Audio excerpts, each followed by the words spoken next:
Ryan Reynolds here from Mint Mobile.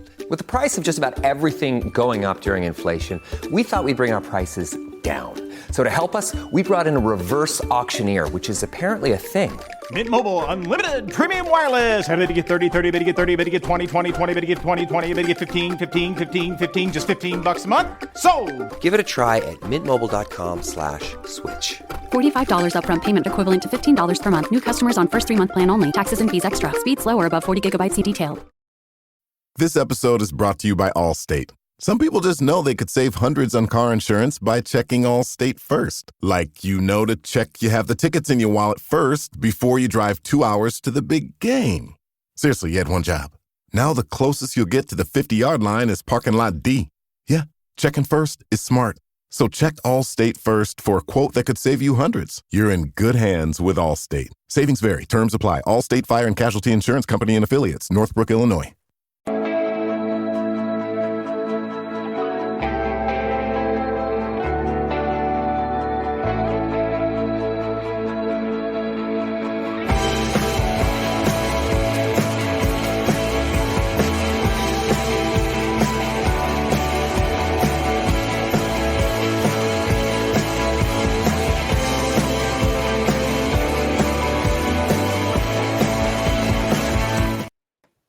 There we have it.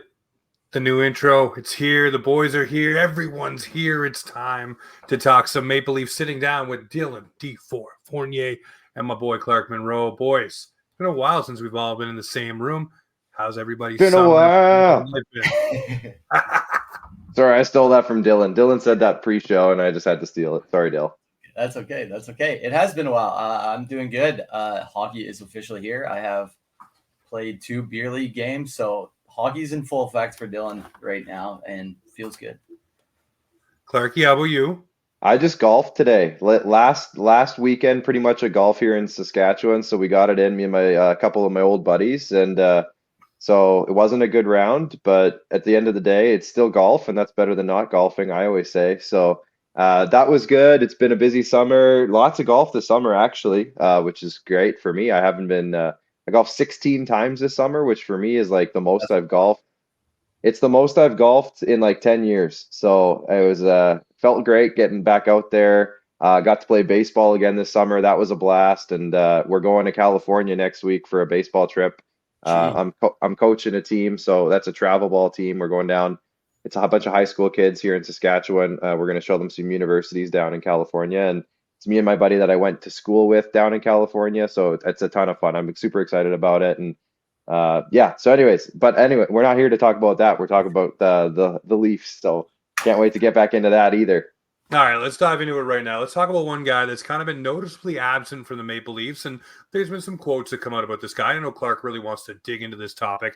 And that is one Timothy Liljegren. For me, we talked pre-show. I think this guy is being shown the door. I think Timothy Liljegren is done with the Maple Leafs, and may he pop off and be some Forsling type down the line, or hey, even Anton Strawman-like for the Maple Leafs when they got rid of him as well. Maybe, who knows? But right now, he does not appear to be fitting the Maple Leafs' plans and what they have going forward. He did not look good in his showings in the preseason. Doesn't look like he's a Berube player. And when you have guys like Myers and other young defensemen, Rafai says hi, in the lineup over Timothy Liljegren getting his reps and getting prepared for the season, it speaks volumes to me. But Clark, fill me in here. Where did it go wrong for Liljegren, and why is he not fitting for the Toronto Maple Leafs? Yeah, you know what? I think for a couple of years there, he was the kind of guy that, right shot defenseman, young guy, they just really wanted him to work. And to me, it just hasn't ever really gotten to the point where it has worked. They've tried him on the top pair with Morgan Riley. That never stuck. They've tried him with Jake McCabe in the past. That never stuck. They've tried him with big guys in the past, and it just never seems like it sticks. And they always end up putting him on the third pair. Now, he got his payday, and I think that was more of a, kind of a reward for being around so long more than anything. They got his payday, 2 years, $3 million. But to me, that payday for the management side of the Leafs was, it struck me as soon. And if you look back at our group chats, yeah. I guarantee I said somewhere right after they signed him that's a perfect contract to trade because they got him his money. It's that perfect mid-level contract that helps you get a contract back. Like, let's say you wanted a guy, and I'm just going to throw a name out here because I've kind of thought about this in the past. If you want a guy like Colton Parayko who makes $6 million, you have to package something together, just 6.5, I think. You have to package something together to add up to $6 million, and the Leafs don't have anybody in the $6 million contract range. So to me, you put together a couple mid-level contracts, Liljegren's $3 million being one of them, maybe a Kampf $2.4 million being one of them. Build on that with whatever else pieces you get, and then you can trade for a guy who would fit the Berube lineup a little bit better. And as soon as Craig Berube came in, I'm like, I don't think he's going to stick around. Then he got his deal. I just think that's a tradable deal, 2 years. It's not locked in. So if it doesn't work out for the team, it's not like they have to be locked to this guy for 7 years, et cetera, et cetera, et cetera. But at the end of the day, they've tried this guy. What is he now? 24, 25, 25. Yeah. Which isn't old. He's not over the hill. No. But at the same time, they've had him now for 7 seasons in the organization, and I just don't think he's taken the step that they've wanted him to. I still think he's a defenseman that can fill a role really well in the right situation. It just hasn't been the right situation with Toronto, and I think they're not in a situation where they can wait around for this guy any longer. They need somebody to step in and fill shoes, and I think that's why, and I know we're going to get into this probably, but I think that's why they went out and got Oliver Ekman-Larsson. I think that's why they went out and got Chris Tanev. I think that's why they went out and got Yanni Hakanpää. They want their defensive group to be older, more experienced, ready to go, and they can't wait around for guys like Timothy Liljegren anymore. So everything screams this guy's out the door. And I think, again, with the contract the way that it is, it just adds that much more to it. Yeah, Dilly, what do you think about Liljegren here not making looks to be the opening night roster for the Maple Leafs here? So I don't know if you guys listened to one of the recent Spit and Chicklets episodes, but they had Tree Living on. And one key thing that I heard Tree say was that he wanted a plethora of defensemen in the system so that he had options. And a lot of these options are big defensemen. And to Clark's point, Lily's not the biggest guy. And you also said that OEL is a great replacement. He has experience. He went to the Stanley Cup final this year. And I think it all points into the direction of he's kicking out the door. And, of course, Berube may push someone like getting Parayko on the team, but obviously you'd have to pull the tooth of St. Louis. But, yeah, I would say that Lily's time is drawing thin here in Leafland. Yeah, I don't think Liljegren's going to be much for the Toronto Maple Leafs, and I don't know if there's much of a package either that you do here, unless you're trying to move Camp out the door. Then you add a couple sweeteners too to make that whole thing work, maybe with a team like St. Louis, or maybe you're comfortable having the wiggle room of $5 million in cap space to keep yourself afloat with all the bodies you want to keep around. You look at all the different names around the Maple Leafs right now, whether they're on LTIR, IR, it doesn't matter. They want these bodies here. They don't want to be putting a whole lot of guys through waivers, which they did not today. And speaking of that, we bring in the fact they put Matt Murray on waivers. They put Marshall Rafai on waivers. So both of those players were expected to be ones that were sent down to the minors. And yes, Clark does a beautiful segue. I know. But you look at Matt Murray. It was gorgeous. It was gorgeous. Listen, smooth as fucking silk. I've been at this for a little bit. But Murray coming off the double hip, we all knew he was going to go down to the minors. He's going to play in the AHL, get his game back, get his confidence back. And maybe he becomes a third goalie the Leafs used throughout the season. Hello, Martin Jones last year. Or maybe he's just there to be a veteran voice for Hill to be. And for Rafai, there's a lot of people that are very high on this kid. I don't know if he makes it through waivers. I think he will get claimed by another team just as he's about to hit stride for the NHL. The only thing that may stop that, guys, is the fact he's got a new 2-year deal in his back pocket from the Maple Leafs. And for Murray, we know he's not getting claimed, but they also did what they did with Martin Jones, the bonus for Thursday, that if you claim him, you got to pay him the $100K. Yeah, I mean, we all knew that was going to happen, and I think none of the waivers so far have surprised me. I was a little concerned, I'll say, a few days ago, where I was like, I wonder if any surprising waivers are going to go down. Like, are they going to maybe throw David Kampf on waivers? Are they maybe going to throw somebody else like that on waivers just to see what happens? Like But none of that really happened. It's a lot of stuff that I was kind of expecting to happen in terms of guys going back down, or guys who, like a Matt Murray, for example, who was kind of a numbers thing, but we all kind of expected that. We all knew that was going to happen. They were going to carry 3 goalies to start the year at least. And so none of the waivers for the Leafs specifically surprised me. Some of the other waivers maybe surprised me a little bit. A little juicy out of Calgary there. Yeah. Well, I was going to say the Islanders. I was going to say Detroit. I was going to say maybe a couple of guys there, maybe. Hey, man, I thought Pierre Engvall was a surefire NHLer forever, especially with that 7-year deal, 6 years left, multiple $1 million on there. Same with Justin Hall. Oh, I just 5-minute muffin's going to be cooking down in the minors, man. I just saw a Twitter thing that had Kyle Dubas reacting to the Leafs winning the game.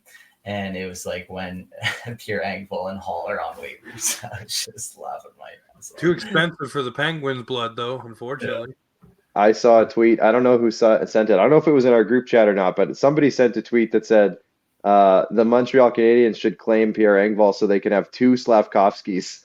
That was, I believe it was TML Fan and Van, I think it was. Might have been him or one of the other ones, but yeah. Absolutely awesome. Yes, go ahead and claim Montreal. Have fun with Pierre Engvall. But yes, a few former Leafs, James Reimer as well on waivers here. So we'll see maybe who gets picked up, who doesn't. I do think Marshall Rafai doesn't make it through waivers, but I hope he does. Obviously, he's hitting stride here with the Maple Leafs. So camp was what to you guys? We look at camp here and we say, okay, we want to see the guys come through. We want to see guys step up. For me, I had my eyes. I love Easton Cowan, and I know we all know where he's going. It's back to junior for another year to boost himself up down in London to hang out with Dilly. Fraser Minton, we know he didn't get to participate in camp because he got injured. We know he's probably going to start plying his trade in the AHL this season, so that was a given. But I put my eyes on guys like Hildeby, which he turned my head. We knew what he was. But really, this guy is a big, athletic goaltender that's very technically sound that everybody needed to, really get their eyes for. And I don't know what Dilly's grabbing down there, but he's snap, crackling, and pop the mic there. But, I look at these guys and I say, okay, for me, it was Hildeby, it was Patches, it was I want to see Yanni Hakanpää come along. I want to see how Tanev looked in the Maple Leaf uniform, OEL. But most of all, for me, it was how is this team reacting with Austin Matthews now being basically the guy at the helm? What is the message on the bench? We've all seen the docuseries. We've seen what William Nylander actually said, not only to Marner, by the way, but it was directed to Matthews as well. It was not just one player. He was addressing both of them and basically telling them to can suck it up, start shooting the puck and doing what you need to do. So now Matthews is a guy with the voice. I want to see how that happens and how it all unfolds. But for you, what was camp, Clark? What was camp to you? What were you looking for? And what was the thing you said, hey, this has to stand out or this has to happen? Yeah, for me, it was I wanted to see the goalies. I thought Joseph Hall was fine. I thought Stolarz looked great in the couple games that he got. And another thing to keep in mind, too, is that most teams do this, if not all teams do this, but the road games are usually the rookies and the bubble guys, and the home games are the starters or the veterans. So you saw Stolarz get all of the road games for the most part, and Joseph Hall got the home games, which you kind of gives you the indication that Joseph Hall is the guy they're going to give it to, unless, of course, he's injured, and Stolarz is going to be the backup / 1B or whatever you want to call it. Wool didn't really play that much, to be honest. No. Which was you're right. to me. Yeah, Stolarz looked great, though. So I think from the games that I saw, that's comforting, that you get that comfort that the guy they brought in and they paid a couple bucks is going to be solid. And, that save that he made on Tarasenko, for example, and then kind of laughed at his face after, looked around the defenseman, laughed at his face after. I think that was awesome. I think he's going to be solid, and that's a really good thing.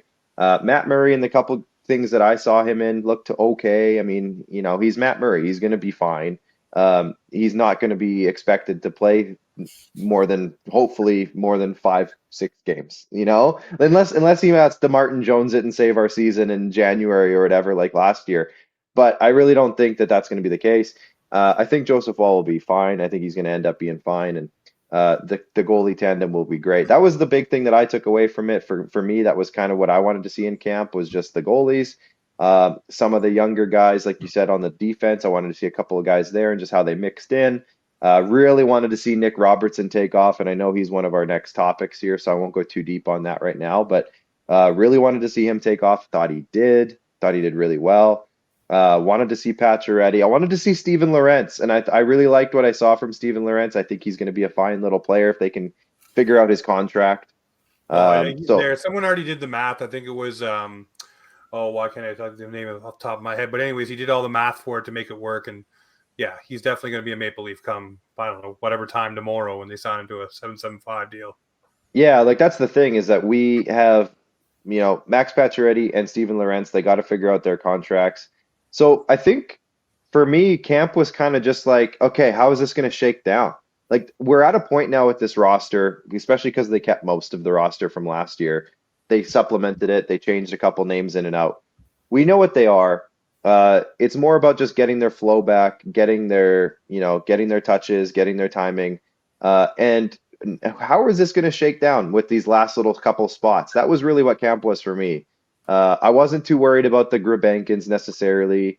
I wasn't too worried about like the young guys like Topi Niemela didn't barely play. Like man, those to me that's a player all day long here. That's a player. I'm just saying like we kind of knew going in that he wasn't probably going to get a roster spot unless he like blew our socks off. And a lot of people really like the guy.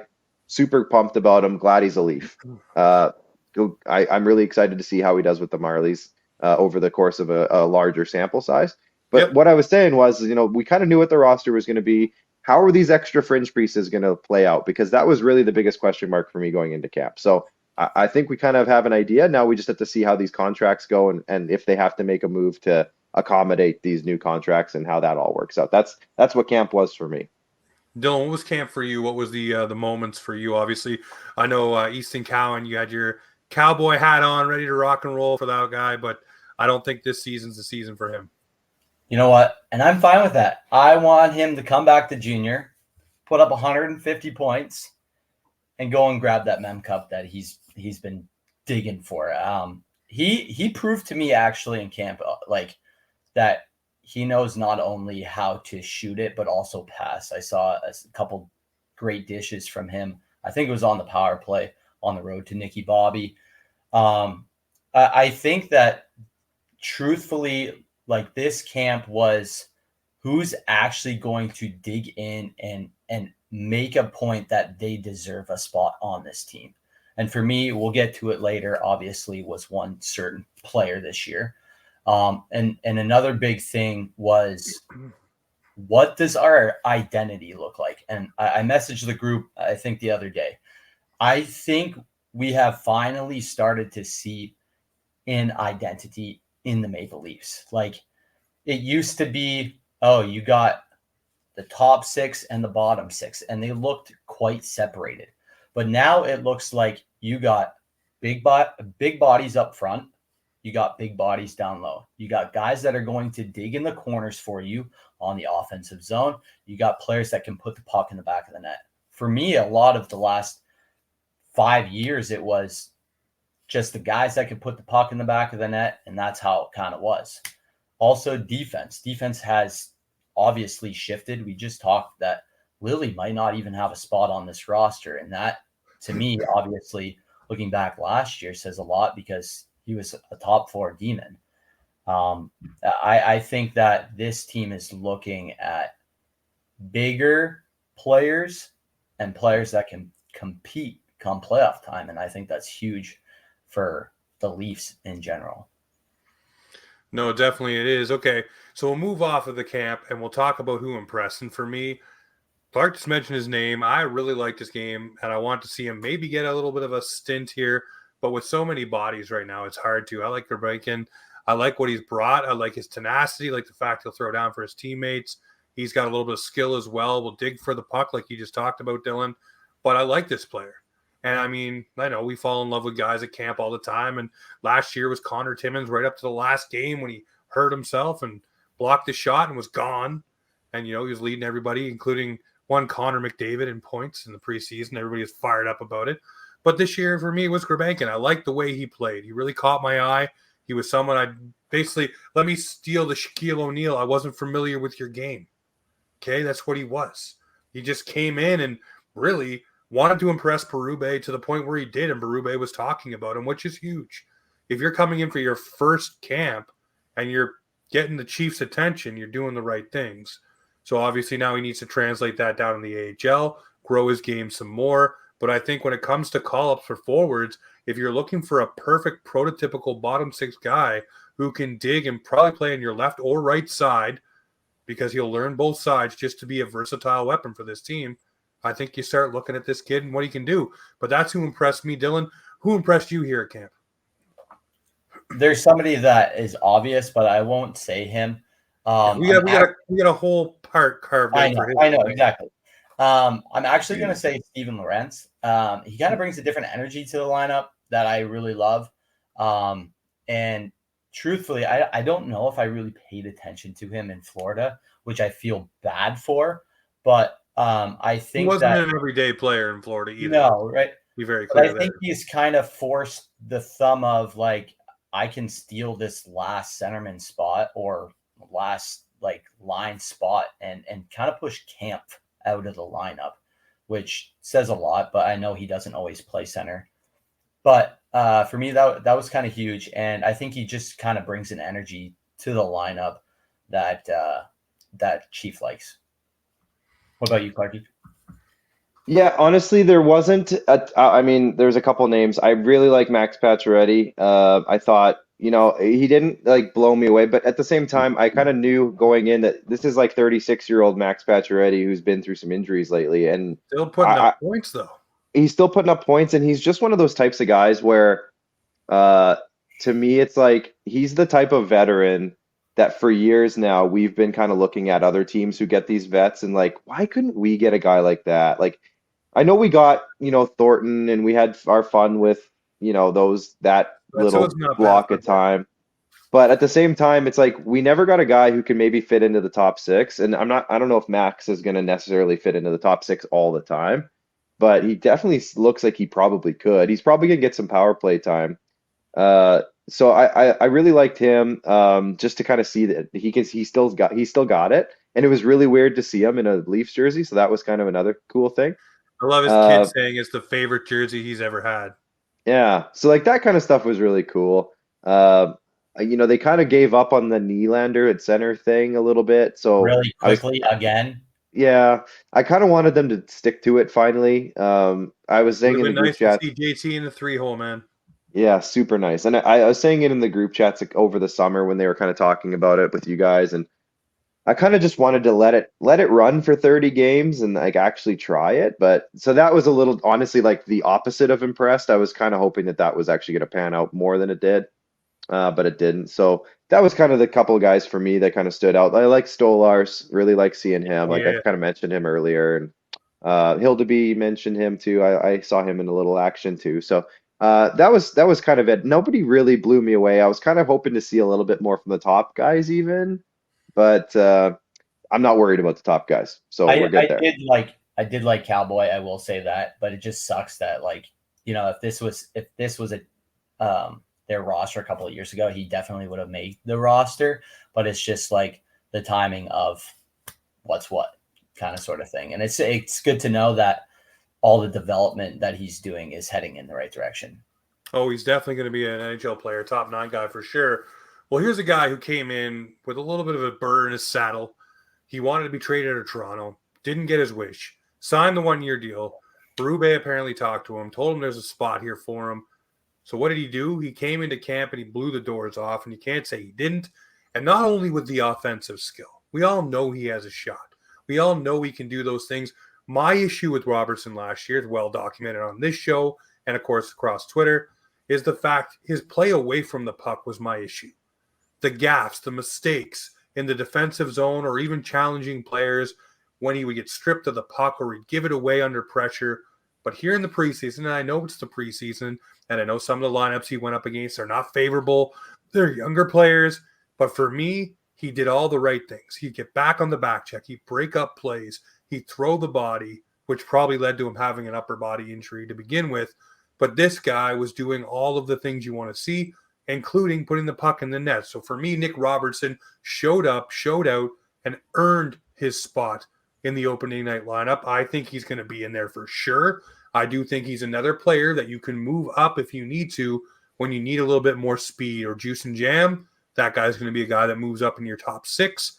Right now, I think he's top 9, but that player can definitely move up for you and do more things. I love what Robertson brought. I'm fired up. I want to eat my words that, hey, let the door hit you on the ass on the way out because I want you gone, because I didn't like the trade stuff. I didn't like the complaining. You know, if you have an opportunity, especially in the playoffs, seize it, use it. The top guns were out. You think you're a top gun, you should be in the playoffs and you should be doing something. That was your opportunity to grab the brass ring and do something for this team. But he's done it here in the preseason. Now let's see it over the regular season if you can continue this type of play now that you know you got a spot. Does the fire still burn so hot? I want to know that. That's true. I really loved his game. Even in like, I saw a few clips of like a drill or something, and he was puck hounding Matthew Nyes. And I was very happy to see that, like, although Matthew Nyes could probably toss him with one arm, he was actually like giving it his all and he was trying. Besides the one hiccup with Nylander, he was phenomenal. He's just earning this spot in the lineup, but taking people out. Come on, I guess. I think he stripped the puck. It might have been a Montreal player. Regardless, he stripped the puck in the offensive zone and just went and scored. And I was just like, that is what you need to do. And I'm actually very curious if he's looked at Max Domi to see if like he could try and pull little things that Max Domi does in his game to apply it to himself, because they're very similar in height. And I'm just curious at like maybe he's talked to Domi or something like that. Be like, how can I prove to this team that I can fit in? And I think that he's taking a few pointers from him. Now he doesn't throw the body obviously as much as Domi, but he's starting to be that little bulldog kind of mentality that I like of just going to get in the puck, doing what he does best, and putting the puck in the net. Clarky, where are you at Yeah. with Robbie? I mean, I think his motor has never been his issue. I think his motor has been his deterrent at some points, like his demerits at some points, which is funny to say. You don't say that very often about guys. And I think that Robertson needed to do exactly what he did in this preseason, in this training camp, to show that he deserved a spot on this roster, because I think it would have been very, very easy for him to completely lose his spot on this team altogether if he didn't show up like the way that he did and score all the goals that he scored. I mean, if you're going to score, 4 straight games that he played that he got a goal in the preseason, like that's exactly what you need, because it wouldn't have taken Craig Berube very long to snap his fingers and say, okay, well, your spot's gone. Pacioretty's coming in, you're gone. Nylander's going to play center. We're going to put Domi on the wing. You're gone. Like, there's no spot for you if you're not going to work on, or if you're not going to fit into that spot that we need you to fit into. I still don't quite know how they're going to figure out the lines. Like that's kind of what I was getting to earlier when I was like, what is camp for me? It's like figuring out who's going to play with who. I think that was kind of a big thing. And I still don't think we know. Like, I think we're going to find out. I don't even think we're going to find out game 1, to be honest. I think it's going to be one of those things that kind of shifts around a few times, which is fine. Roster flexibility is fine. I think Patches and Robo have something going on. I think that's a good little chemistry thing. I said that the other night. They look like they click. I mean, it's like old man and young boy, right? Trying to teach him the ropes. But Patches knows where to be, and Robo knows how to get there. So if that can work, I love it. You just need a centerman to kind of complement both of them. But John Tavares, come on down. I don't know if that's Tavares or if that's Yarncroke. Yeah. Put him there. I mean, that was the one thing that I was really concerned about when Pacioretty came on board, was like, okay, so what center are they going to play him with? Because I feel like putting Pacioretty with Tavares is kind of like what that happened with Bertuzzi and Tavares, like two guys that can't really necessarily skate guys or outskate guys on the same line together. It's just not going to work. No. And that's happened with Tavares with a couple other players over the last couple of years too. It's like, if you don't put him on a line with two very good skaters, it's almost like you're putting two slow guys out there and it just doesn't work. But what I saw, now this is preseason, who knows who they were playing against, blah, blah, blah, blah, blah. But it didn't seem like Pacioretty and Tavares were out of place together. So maybe that is the play. If you could put Pacioretty and Robertson with Tavares I'd love to make it a third line. Well, and then you can also put Domi at center. He played phenomenal in the playoffs there. Like, you could put Domi on the second second. I really center think with they're looking at Nylander and- Domi to be the de facto Marner number 2, where he really started to learn to dish the puck to the higher end guys at the tail end of last season. I really think they want that to be something part of his prowess for this season on the second line, dishing to Willie, dishing to JT, the speed, the skill, the hockey IQ when he had that with Matthews when Marner was out. I think that's exactly what they're looking for out of Domi on line 2. I could be crazy, but that really seemed to be his MO tail end of last year was dishing. Yeah. Like if we're talking line combos, because I could go on for this for like half an hour if you want, but I'm looking at like I think Nyes, Matthews, Marner. I think that's where you start. I Yep. think some combination of Domi and Nylander on the second line sharing the centerman position would be great. And then who do you put with them? It's probably going to be if it's a Yarncroke, fine. I'm fine with that. Honestly, it's you kind of think maybe he's a third liner, but I'm fine if he's in that mix. With a Pacioretty, Tavares, Robertson third line, because those two lines are interchangeable. They're not. Put McMahon on the second line. Put McMahon. That's what I mean. McMahon can fit in there. Then to me, if that's the case, you have to move out a Yarncroke. Then if he's not going to be in the top 9, So that's who I saw as your person that you partner with Lily to go and get your other piece. That's possible as well, for sure. And that's still a $5 million move out. So I think that would be interesting for sure. And then to me, like Dylan, you mentioned it earlier, I just don't see a spot for David Kampf. I think Pontus Holmberg to me is better than David Kampf. I think Steven Lorentz is better than David Kampf. So now, and they got Connor Dewar, who we didn't even see in the preseason because he's injured. So like you got a fourth line now of some combination of Lorentz, Reeves, Kampf, Holmberg, Yarncroke, Dewar.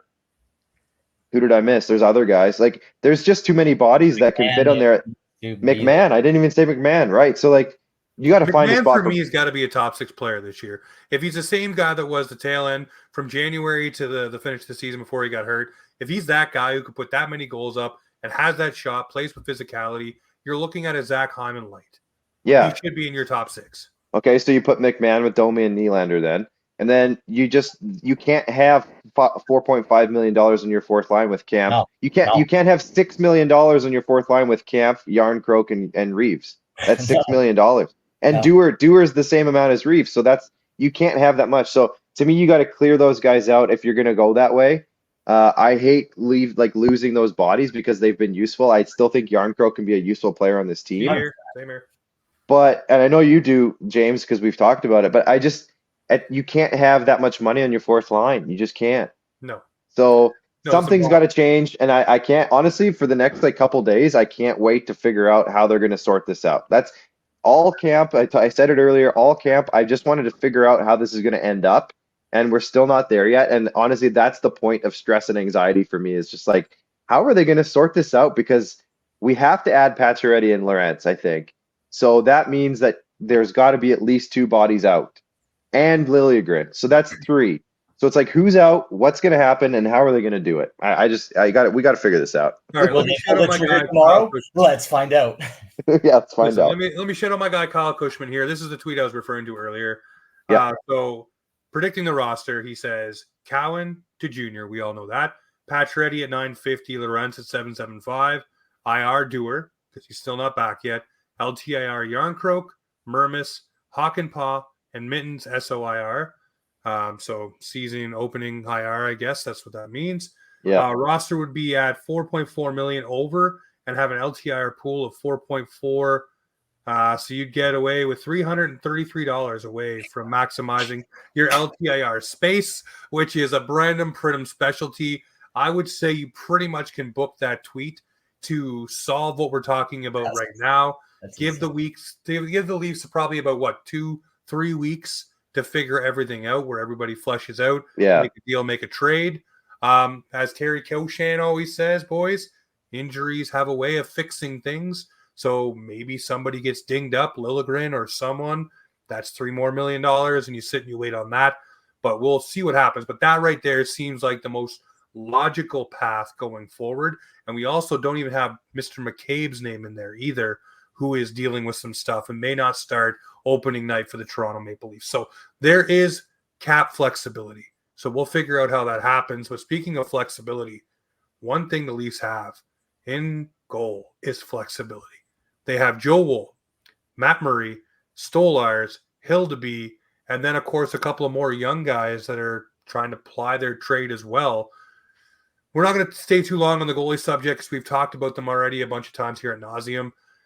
For me, this is probably the most formidable group of goaltenders the Leafs have had in a long while. Seeing what Stolarz could do, seeing what Hildeby was able to produce through the preseason and last season in the minors. And, of course, Matt Murray, if he's able to be even a fraction of what he used to be, that is still a goalie who can probably get you a couple of NHL wins. And then, of course, Joe Wool, if he's healthy, he could be the guy, the brick wall everybody wants him to be. We know what he can. So this looks like a great group, and it's been rated by The Athletic, apparently, as the number one tandem in the Atlantic Division. So I'm going to say, hey, let's go and see what it is. But that's before the dominoes fall and the cards will be where they will. But Joe Wool and Stolarz apparently right now are the betting favorites as the number one tandem in the Atlantic, which you look down the list, it's not really that hard to say. Yeah, it might be. There's no more Allmark and Swayman. Wait, you're saying that Cam Talbot and Billy Husso aren't better than? Listen, sir. What kind of conversation are we having here? Are you're telling me that Allmark and Mad Sogard aren't better? Like what are we talking about here? Hey, Vasilevsky and whoever they decide to play behind him. Whatever soup cans coming in. Bobrovsky and Spencer Knight, or is Spencer Knight back, or what's going to be the case in Florida? Spencer Knight is Bobrovsky and Spencer Knight, but we also don't know what we're getting in Spencer Knight either. That's true. Yeah.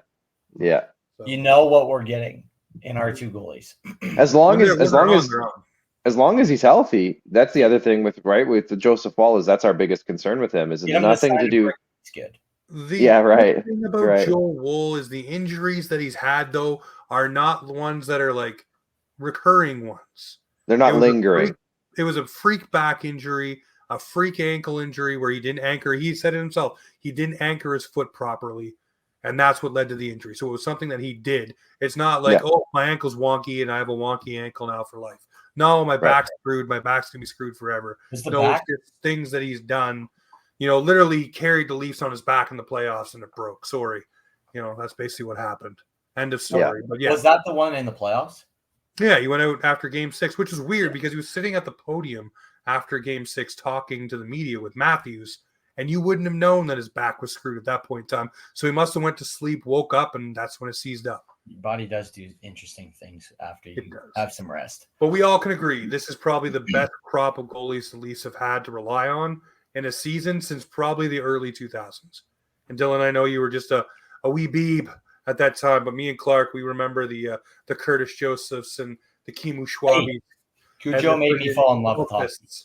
Eddie Belfour and Trevor Kidd and Corey Schwab, Michael Telkvist. Oh, dude. Man. Do you want to get into the Vesta Toskala era? Oh, let's just stay away from that. You're clear. We don't need to see a 200-foot puck go behind the wickets of Mr. Vesta Toskala against the New York Islanders. We've all lived that one. His save percentage with the Leafs was like .820 or something. Toskala, probably. It was really bad. All right, let's jump into these subjects here.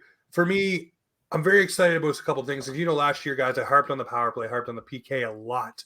Mm-hmm. We have a coach named Lynn Lambert who is very, very, very passionate about his penalty killers. He was up on the bench. He was shouting, running up and down, trying to make sure that everything was where it needed to be. But he was very detail-oriented with his guys and making sure to bark direction, which to me is great.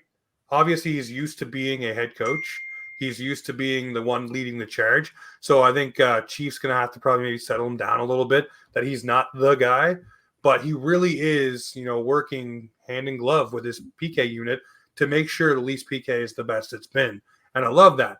The other side of it this season, I don't know if I'm going to like what Mark Savard's bringing to this power play, man. I just don't feel the energy there. I don't feel the cohesiveness. Maybe I'm wrong. Maybe the regular season will prove me wrong. Maybe they run 2 units and they really just try to overload with all of the extra talent they have this season to run guys over. But the PK with Lambert, I'm excited for once, which is weird to say, but we needed that last year. It's definitely going to be a help this season. But the power play to me, I know we got the big guns, but it didn't work in Calgary for Savard, and it doesn't look like it's translating here either. But I'll let the jury be out on that one until we see what the season wraps up at. But Clark, are you excited about Lambert with this PK, man? It's pretty Yeah, I mean, that was, I think I might have said it on this show a couple of times last year, but the penalty kill was probably our worst demerit, or like our biggest hole. I guess that's probably the way I want to say it, last year, which is crazy because a couple of years ago it was one of the better ones. And it's really frustrating to watch how it just kind of tanked last year compared to what it used to be. So it definitely needed a change. I think I'm going to need to see more of a sample size, and maybe I wasn't paying enough attention in the training camp or preseason or whatever to watch the actual results of the penalty kill.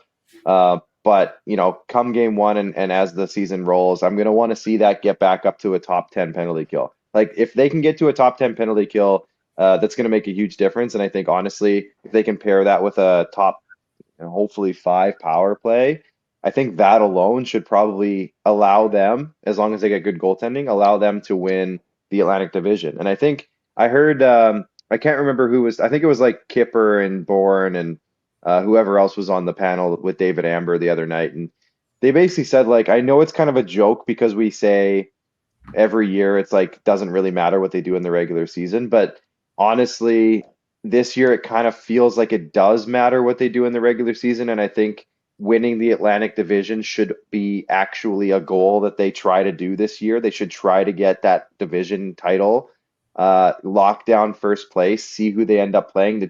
I'm super tired of playing Florida and Boston, and that's probably, yes, depending on what happens with Boston, that's probably 1, 2, 3 again this year. So if you can push yourself into that one spot and not have to worry about one of those teams, and maybe you end up playing like one of those fringe playoff teams that we've been talking about now, maybe a Detroit sneaks in, or maybe who knows, yeah, no, I'm with that.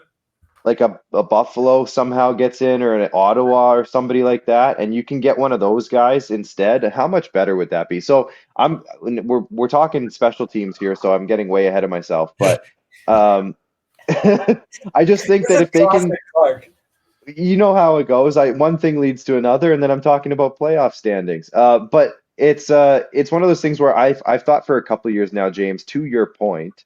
The power play, given how many weapons we have on this roster, should have no problem.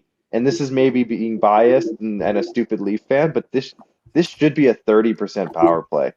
Like, there's no reason it shouldn't be a 30% power play for the season. There's also no reason there shouldn't be 2 units either, because you really can overwhelm teams, and then really they have to decide who they're defending against, whether it's the A unit or the B unit, and that could be done this season. Right, but you have to also look at the units the way that they are. And I know you want to split up the unit, like the top unit. Is that what you're saying with the 2 units? Well, listen, even look at the second unit right now. It's still a formidable unit. It's Nyes, Pacioretty, Domi, OEL, and I think McMahon or someone else. You put Robertson on there. Like, here's what I was going to say to your point, though, is I don't think they have to split up the units to have 2 very good units. Like, I still think that second unit that you just mentioned is better than maybe 9 or 10 teams' first units in the league. So, and again, maybe that's me being biased and stupid, but I don't think so. Like, I think that's legitimate. Like, if you get a healthy Max Pacioretty in the trigger spot on the right side, and you get a healthy OEL on the playing the trigger man on the point, I do honestly think that you can get some really good production out of those 2 veteran players who have been there, done that for years. They have the proven track record. You don't have to rely on OEL to be the 25-minute defenseman that he used to be, but if he can still be a good power play quarterback, like that's still very much in his repertoire. He did it last year with Florida, and Pacioretty, regardless of his age, can handle the trigger spot on a power play still. He's still got the talent. You get Domi distributing the puck. You get Robertson out there doing his thing, or Nyes, messing around in front of the net. Like, that's still a very good unit. So I don't think they have to split up the unit. And I still think that they've underperformed, I'm going to say, the last 3 seasons on their power play, and they've still been a top, 5, 6, 7, 8 power play. They should have no problem being, I'm going to say, top 2 power play this year top 3 is I think is a failure. Like they should be a top 2 power play. Yeah, they should be No clicking problem. at a high rate. So when we're talking power play penalty kill, I'm talking this should be like the regular season goals that we as fans look for. Top 2 power play, top 10 penalty kill, win the Atlantic Division. That's all I really want to see in the regular season this year. And I don't think it's not unachievable. I want that trifecta. It's called the Holy Trifecta. Yeah. And then you finish it off with the Stanley Cup. So Yeah, hopefully. hopefully. No. This is the year. Yeah. I'm tired of it. Let's write a different story other than the Toronto Maple Leafs bow out early. Let's write a different tale. If you can Clark was establish so excited that though. he left. Oh, was that me? Oh, sorry, I might have lost connection there for a sec. He was fed up with you saying hope. Well, All no, but I guess just to wrap that up, like if you establish your power play and penalty kill the way that they should be able to in the regular season, that stuff carries over to the playoffs. It does. And what has been the Leafs' biggest issue in the playoffs? Scoring damn goals when it matters the most. And you have to be able to capitalize on your special teams in the playoffs more than anything. So if they can do that in the regular season, establish it as dominant and elite, that's gonna carry over, and that's what we need so badly. So that's finishing my point. I think the biggest thing is trying to take the pressure off themselves come playoff time, because apparently they bitch and complain in the playoffs, and they don't know how to shoot the puck come playoff time. If you don't know what Dylan's referring to, go watch the Amazon Doc series episode. I still haven't watched that. I got to get on that.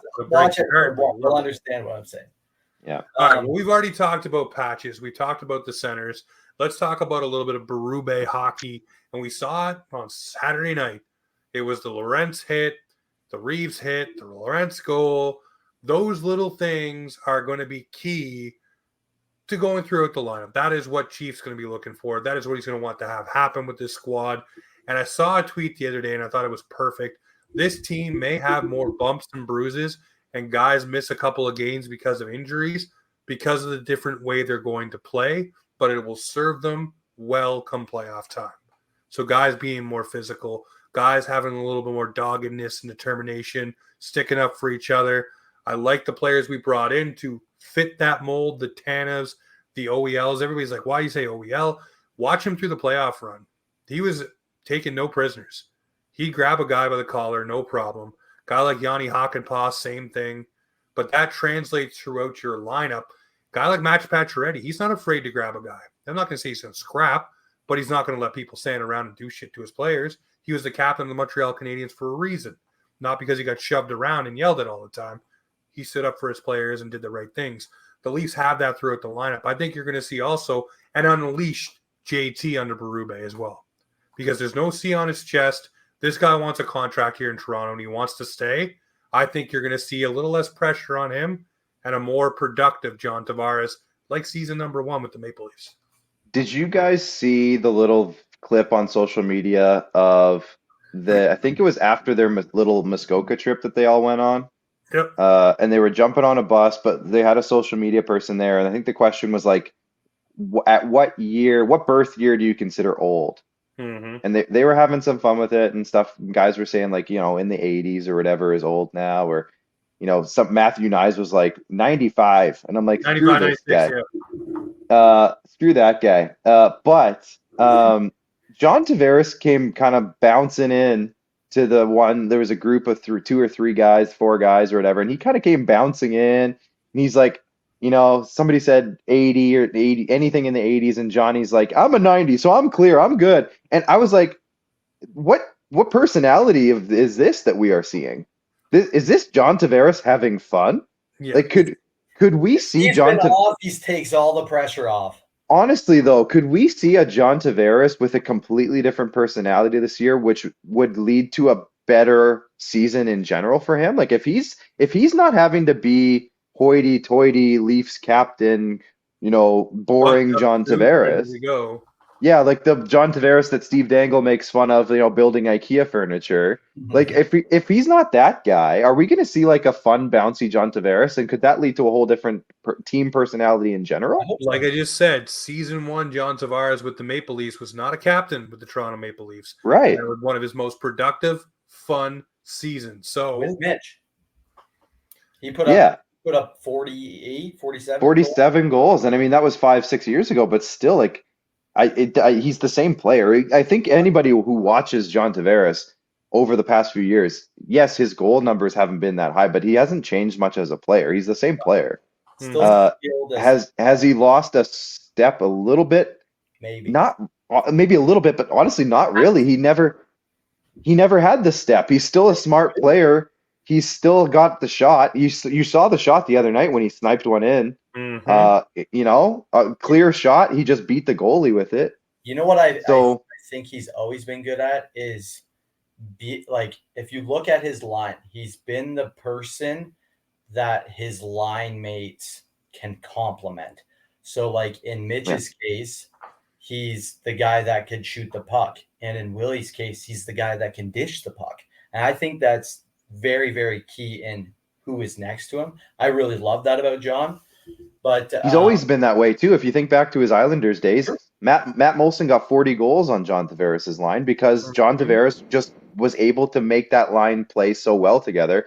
Who else was on his line? Like Kyle Okposo, Mark Parrish back in the day. The mark of a good player is, right? Making those players around you better. Like you said, Dylan, like if JT's here, he brings his line mates up to his level, and you always know what you're getting out of his lines. And I feel like that's been really important. And if you put a Max Pacioretty on there to get his game back to where it was possibly, and a Nick Robertson brings his game up to that level because he's on the line with two established NHL vets, and he feels the pressure to play up to their level, like that could be a magical third line. So yeah, that's exciting. You know what excites me most of this Leafs team? The fact that a certain individual, he left last year at 6'3", 217 pounds, the same weight as a superstar on the team. And he came back to camp with, let's say, 3-4 months, maybe 10 pounds heavier. I cannot tell you how hard it is to put on weight, let alone muscle. It's not that hard, Dylan. The weight part. For somebody like me, it is. I know. I'm bugging you. Some people it's easy. Some people it's harder.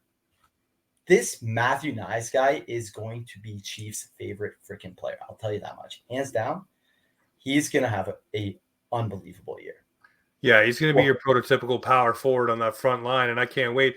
And also, to further your thought, Dylan, on the 10 pounds he gained, I believe, I don't remember the name of the coach, but he was with some coaches down in Minnesota, I think it was. I just saw where he was. But anyways, they were raving about not only the weight that he put on, but the way that he still has the fluidity, the skating and everything is still there, and the movement. He's not bulky in the sense of you put on 10 pounds, you're more slower in your movement. He's still there and ready to go, which is amazing. Cal Dietz, their main focus was improving Nyes' power and speed. Dietz, who has worked with hundreds of NHL players over the years, praised Nyes as he is an exceptional athlete, calling him a unit at 227. He has explosive abilities, which stood out. And then they collaborated with strength coach Louis Rojas. I don't know if you guys know him, but yeah. These drills 27 goals, 33 assists for Matthew Nyes. Okay. Nyes said these drills made him faster and give him a better first step while refining his agility, skating posture with the help of Leafs skating coach Paul Matheson. Good old Paul. What's going on, Paul? I know you're watching, so I appreciate you, buddy. But yeah, like just to go back to the Berube hockey and wrap up the point here, James, if you don't mind. Like, I just think that it's so funny because they put out that clip. Somebody put out a clip of the playoffs, and maybe it's because of the Amazon series. I'd have to watch the Amazon series to really know, but it's basically Keith saying all the same stuff that he said for years, right? Clean shots, we're not scoring on any of them. We got to get more traffic in the thumbs up. We got to get more traffic to the net. We got to do this. We got to do that. And it just seems like, that's all the right things to say, but it just wasn't getting through to the guys for whatever reason, or whatever he was trying to implement with what he was saying wasn't the right stuff to implement. I still feel like I don't think Berube is going to come in and necessarily reinvent the team, but there's a couple new pieces around that are just going to give that little extra difference that we aren't used to seeing, especially if we can get a healthy Yanni Hakanpää, I still think he's going to be a solid, like one of our favorite players. I think come November, come December, when we are doing these shows, if he's healthy, I think we're going to be like, oh man, we all love this guy so much. Like he's going to be that guy. Yeah. I really do think so. Tanev coming in, bringing that tenacity that he has. OEL is a different look back there. And I just think that we're going to look at this team in a different way than we did with this Keefe team, regardless of the fact that they ran it back again. I don't see it that way. I think the fringe pieces are too different now to say that, like, the defensive group's totally different. We're feeling really confident with our goalies. There's different pieces in the forward group this year. The forward groups are going to look different in terms of the shuffling. And I just think that Craig Berube is going to bring some sort of attitude to him that is going to feed into these players' mindsets and the way that they approach the game, the way that the confidence levels that they have. So yeah, the way I look at it, I think it's not like Berube is going to come in and like change the entire team. It's going to be more of like a confidence level, an attitude level, a thing like that I think is just going to overall be a type of hockey that we haven't seen necessarily since the Keefe era started.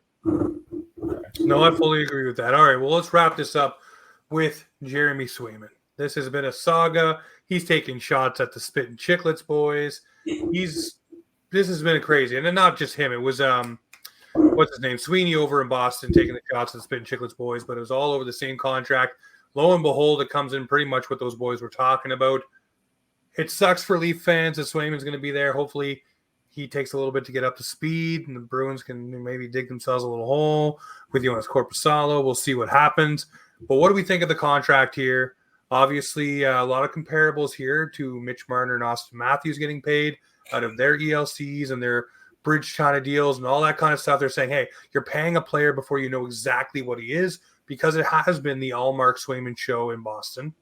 Now it's going to be strictly the Swayman show, and hopefully not the Corposalo show for Boston fans after seeing the goals he's let in. But what do we think of the Swayman deal and the fact that, hey, it's pretty much 64.5 million reasons to sign a deal, right? I truthfully, after seeing the Amazon series, I think Sway's he's just gonna hold down the fort in Boston, and he's gonna do well there. He is a very emotional human being, so I mean, if you're ever trying to like throw him off his game, just get him right in the feels. I think he's a true number one. I saw his like pregame ritual, and I thought it was insane. I've never seen a goalie do something like that, but whatever works. I mean, I don't know if it was worth the fight over $2 million, as Neely said. They offered 64, but he got 66. So I don't exactly know what the whole big kerfuffle was. I think it was 68 he got to. Oh, 68, whatever. Regardless, I think he's worth it. I think he proved this past playoffs that he was their number one. Allmark was the guy that, was sitting on the bench. And I truly do believe that if Swayman was not in net, the Leafs would have made it past Boston, matter of fact. So, yeah, I think he's solid there in Boston, unfortunately. Clarky, your final thoughts on Mr. Swayman? Yeah, I mean, I'm a little surprised that he had any leverage whatsoever, especially because he's an RFA. I know he had the nice playoffs and everything, and I know he's been a good goalie, but if you look at his games played, I mean, he still doesn't have that many games to his name, especially as a goalie. They never have a chance to really get 82 games in a season. And I don't know if anyone can look it up right now off the top of your head, how many games, started games, game starts that he's actually had in his career, and what are the highest numbers that he's had? What's his season high in terms of starts? I'd be curious. And I think of some goalies. Vasilevsky. Oh, sorry, did I cut out there? Game started 43 last year, 33 the year before, 39 the year before that. Okay, so he's around 40. So I guess that's not that low. I was expecting it to be a little lower just with the Allmark swap. But, regardless, like he still hasn't, he hasn't put himself in the Vezina conversation yet necessarily. He hasn't won a Conn Smythe like some goalies have in that conversation. So I was just a little surprised that he even had as much leverage as he ended up getting. So good for him. But I was kind of thinking he was probably more in the, 7-ish range. But for him to get basically right around where Connor Hellebuck is and right around where some of those other guys are, I was a little surprised personally. I was kind of hoping they were going to trade him. I was kind of hoping he'd go out west. Yeah. I saw somebody talking about trading him to Utah, and I was like, that's perfect. Get him to Utah. Get him out of here. I'd rather not have to play him because he's a good goalie. I'm not saying he's a bad goalie at all. I'm just saying I'm saying he's a $7 million goalie, maybe not an $8 million. Complimenting him in the way of like, get him the hell out of here because get him out of here. Yeah. It's still going to be an interesting dynamic to see what it's like in Boston, though, where now it's just Swayman without Allmark and how that factors into everything, right? And factors into the team. Also, they've made changes up front. They made changes on the back end. So we'll see how it all shakes out for the Bruins. But as for the Maple Leafs, boys, it all begins Wednesday night. We are back. Leaf season, regular season. We're back. Finally. God damn it. Still on afternoons. Can't watch the game so much. Yeah, I have a baseball practice, so I'm probably going to be like half in, half out the whole night, but we'll see. I'll keep you guys updated. Don't you worry.